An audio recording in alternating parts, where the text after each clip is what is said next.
Ал құрметті ұстаздар, мен жаңағы видеоролигімді жаңағы Zoom бағдарламасында оқыту видеоролигін бастаймын. 3-ші сабағым. Енді оқушы қалай кіреді? Оқушы біз алдыңғы жібердік. Жаңа мұғалім конференция жасайды, жоспарлап конференциясын осындай шақыру нәрсесін чатқа салады. Салып болғаннан кейін біз подключиться к конференция деп отыр. Мына көріп отырсаңыздар, осы мынаны біз копировать етіп аламыз, Ctrl-C-ны басамыз, және де Zoom бағдарламасын ашамыз. Ашқаннан кейін войти конференцию дейсіз.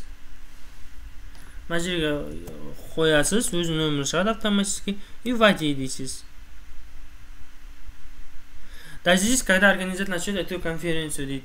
Яғни, міне көрдіңіз бе, мұғалім кім? Серік Махамбетов, жаңағы конференция жаңағы видео бастайды, сол кезде бастағаннан кейін сіз автоматически қосыла аласыз осы арқылы.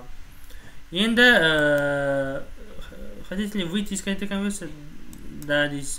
Тағы да войти конференцию. Мынаны белгілеп ставьте дейсіз, войти дейсіз. Болды. Выйти из конференции дейсіз. Болды. Енді біз онлайн кітапханамен қалай жұмыс істейміз? Онлайн кітапханада міне қарап отырсаңыз opic.kz деп жазсаңыз, мысалға любой нәрсені кіре бересіз. opic.kz математика 4-ші сынып мысалға қарасаңыз, кітапхананы таңдайсыз. Пән 4-ші сынып, пән математика, баспа үйі Алматы кітап, басылым тілі қазақ тілін таңдайсыз. Или орыс тілін таңдайсыз. Таңдап болғаннан кітабыңыз ашылады. Сіздің оқушының қолындағы кітаптың бүкіл пәндері осыда тұр мысалға. Көп табылған сандар ауызша есептеу мысалға. Артында жауаптары бар мысалға. Жауапты тексере аласыз мысалға. Қате болса, қызыл жанады. Міне көрдіңіз бе?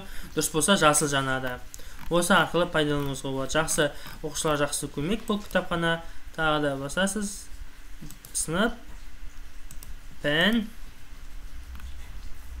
баспа үйі, Алматы кітап, барлық асыл тілі, қазақ тілі немесе орыс тілі.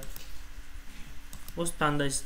Ал тамашалағаныңызға рахмет. Егер видео ұнап жатса, каналыма жазылуды ұмытпаңыздар достар.